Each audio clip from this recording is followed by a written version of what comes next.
What's up guys, it's Skill Up here with another Division video. I apologize if I sound a little bit croaky. I literally just got home after traveling for like a million hours back from Los Angeles from E3.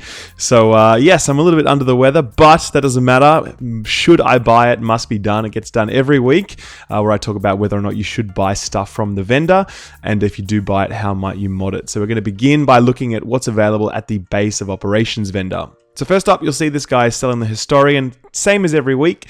You can see my link to the Historian in the description below, but long story short, don't buy the Historian, not a good weapon.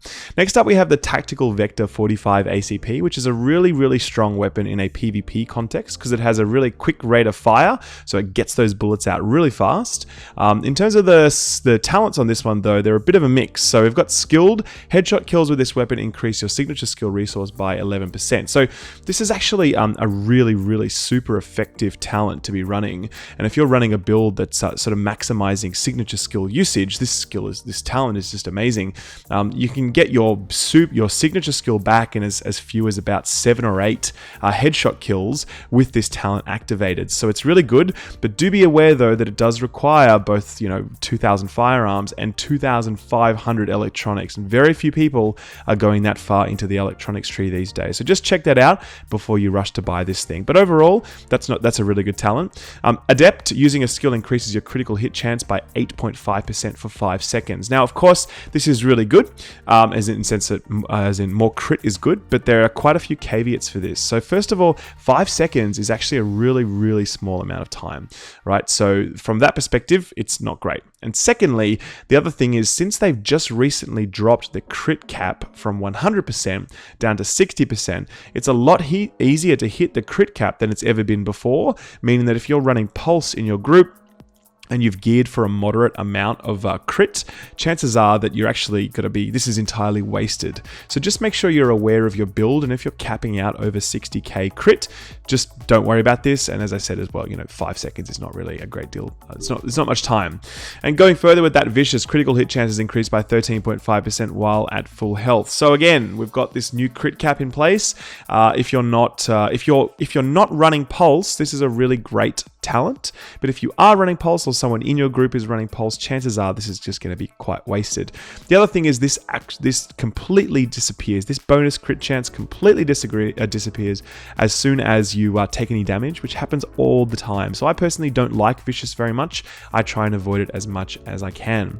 Next up, we have a pistol. It's got Expert and Talented on it.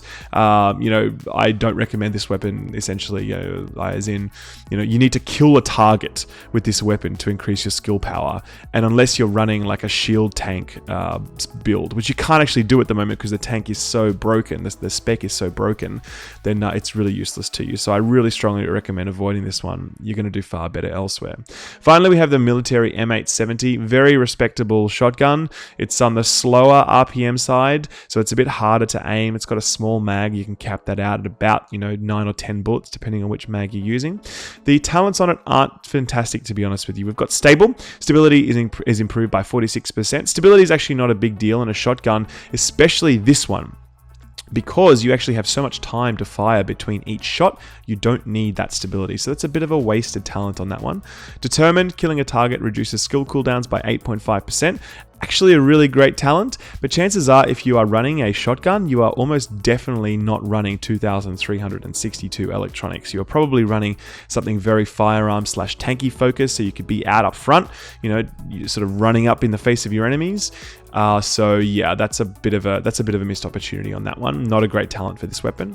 And finally, Meticulous. Killing a target has a 23% chance to instantly refill the mag. This is actually really good, or at least it can be when it procs. It only has that sort of 1 in 4 chance to proc, but especially on a shotgun like this, which has a fairly small magazine, it can be quite good. So look, overall though, I need to be honest and say that, first of all, this is only a 182 shotgun, so it's not 204. It's a step down versus the rest in terms of its base damage. And given this mix of talents, I really wouldn't recommend picking up this weapon. At the DZ3 vendor, it looks like quite a few Christmases have come at once. So first of all, we have a classic M1A, which is quite cheap, and it's only a 1 M182. I really do not recommend picking up this weapon. First of all, Classic misses out the underbarrel mod slot, which you really need on an M1A because they're actually designed to be fired quite quickly, which means you need that bonus stability. So not having that really sucks. Secondly, Swift is one of the worst talents in the game, unquestionably also for an M1A, which has a fairly decent reload speed. So it really does not need this talent, quite a waste. Restored, killing a target with this weapon removes all negative status effects, is generally also a pretty awful talent, considering that you need to have a status effect on you for it to proc, obviously, and it's pretty rare that that's the case, that you're going to be killing something while you're on fire or while you're shock turreted, because you're under a status effect. You can't kill anything then, you know? So it's always been a very poorly designed talent, and I don't recommend using on pretty much anything. Finally, killing its sustained, killing a target increases your health by 6%. Yeah, sure, an extra 6% on your health bar is nice, but you're generally going to be sort of using this weapon at range, and you don't want to be taking a lot of damage. This is quite good for something like a shotgun, perhaps, which is designed to be used up close. So definitely do not pick up this weapon. It is no good. Secondly, we have the military Scar H, which is another marksman rifle. The challenge with the Scar H class is that it's just a terrible type of weapon, right? So for getting these talents, which are actually pretty decent, to be honest with you, deadly, which is critical hit damage, increased by 25%, sustained, which is more health, and stable, which is, you know, obviously really helpful on a fast rate of fire marksman rifle. It's a pretty decent roll in terms of talents, but you know, I should also mention this is a 163 weapon, so it's quite low. But regardless, this class of marksman rifle is rubbish. It has very low performing per bullet damage, terrible stability. There's no reason that you would use this weapon over an M1A. I mean, there's just no reason at all. So do not buy the Scar H. It's not a great choice. Next up, we have the classic RPK 74. Now, some of you may look at this and think, hey, I'm going to buy this and it's going to get buffed in the expansion. Now, we don't know whether or not the expansion is going to retrospectively buff LMGs or if it's only on the new drop. So just for anyone that doesn't know this, right, there is a weapon balance pass that goes live on the 28th of June. And LMGs are going to be the biggest beneficiaries of that pass because they're going to get a passive talent that's going to sit right here, and it's going to say plus 30% or so damage against targets out of cover, right? So that's what all LMGs get. However, the RPK is a special snowflake in the LMG class because it's a really strong weapon already, right? It's actually quite competitive versus the other LMG types. You know, it can compete with assault rifles, in fact. So you may look at this and think, how am I going to buy that? In the hope that it gets buffed later, and you do that maybe. If you've got the Darkzone credits to spare, then go for it. But yeah, we don't know whether or not that's the case yet. We don't know whether or not it's going to get that bonus, or if you know, it's only on the newly dropped weapons. But regardless, this is a really good weapon, and I'll show you mine that I use. I've got a 204 RPK, and it's the per bullet damage you can see there is really different. So it's an excellent damage roll on this thing. In terms of the talents on it, we've got capable, which is really good for the RPK because it has a lot of instability. So if you're just sort of running a build that focuses on using sort of skills regularly, you huge increase on your overall weapon handling from that. Swift is not a great talent even on the RPK. It does have a fairly long reload time, but not as long as like the other weapon, not as long as the other LMGs, which are like 5 seconds. But look, you can really do without this talent, so you know, it's not a big deal. It's there, but it's not really going to help you out that much. And finally, we have brutal. Headshot damage is increased by 25% when using this weapon, which is just awesome. It's absolutely one of the best talents in the game. So I love this thing. You know, you may find this an upgrade versus a lot of other things that you are currently using, and I really recommend giving it a go, if only to get a feel for what it's going to do in the expansion, because this weapon right here, and I haven't confirmed this yet, but I'm fairly sure this is going to be the best weapon in patch 1.3. So watch this space, because I still have to do a lot of analysis on the new type of weapons that are being released.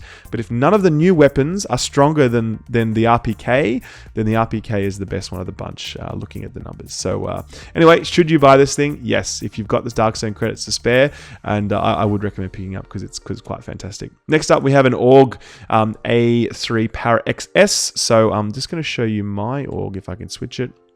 So yeah, so you can see the damage roll, and this is fairly decent. You know, it's this is my org's not a bad damage roll at all.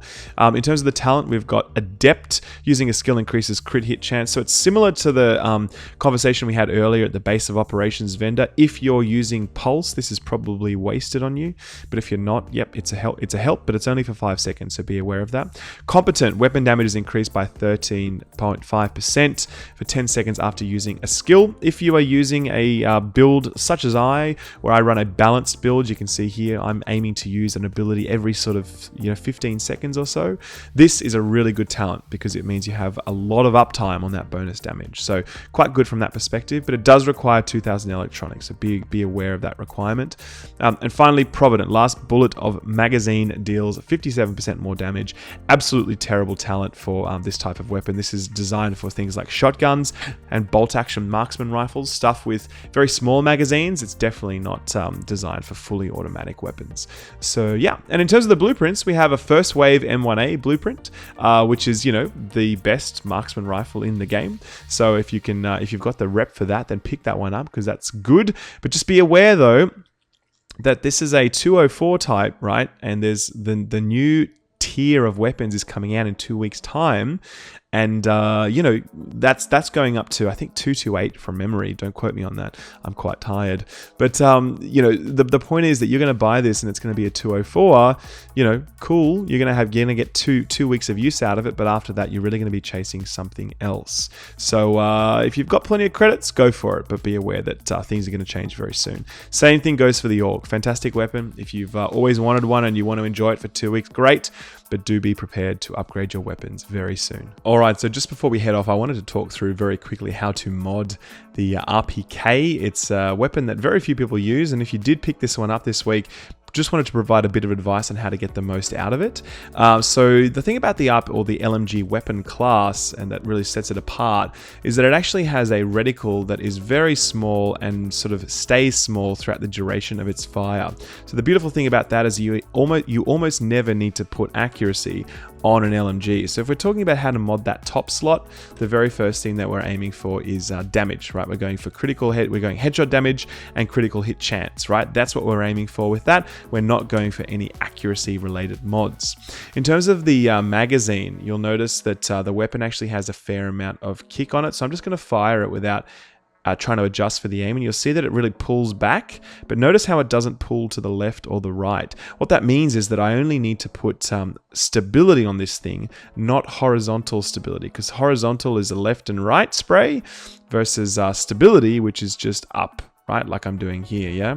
So that makes it really easy because the RPK actually doesn't have an underbarrel mod slot, which is where we get our horizontal stability from. So anyway, this is a roundabout way of me saying that yes, this weapon has some instability issues, and for that reason I prefer weapon damage as opposed to rate of fire. So rate of fire, you'll see here, I can get more DPS out of this. However, I just like the stability that I get from having a slower firing weapon that's hitting for more damage each time. So that's why I'm going to put that one on there. And then the final slot here, again, I'm not aiming for accuracy, but I am aiming for stability. So something like stability and critical hit damage is actually perfect for this weapon type. And so that's what I'm going to put on right now. And if we start firing this thing now with these mods on, you'll just see that it's extremely easy for me to maintain a very high percentage of accuracy. So I'm not getting 100% for sure, but I'm pretty damn accurate with it, And it's just a great weapon. I mean, I cannot wait for this thing to get buffed. It is going to wreck everything, especially if you build it out the way that I've just said. It doesn't need accuracy. It doesn't need horizontal stability. It needs stability and it needs weapon damage. Put those things on it, and obviously your standard headshot damage and crit hit damage where you can, and you're going to be very formidable with this thing. So anyway, guys, that's it from me. If you like this video, please do drop it a like, as it helps me out in a really big way. It does help grow my channel. I'm exhausted after E3. I'm basically going to go and collapse now. I haven't slept for like the last 40 hours. And then when I wake, I'm going to start doing some videos, and I'd really love to break down everything that I learned from E3 over the next little while in the lead up to patch 1.3. And of course, give you as much 1.3 coverage as I can. So guys, take good care of yourselves. Thanks very much for watching. I hope you found it useful, and I will see you in the Darkzone. Bye-bye.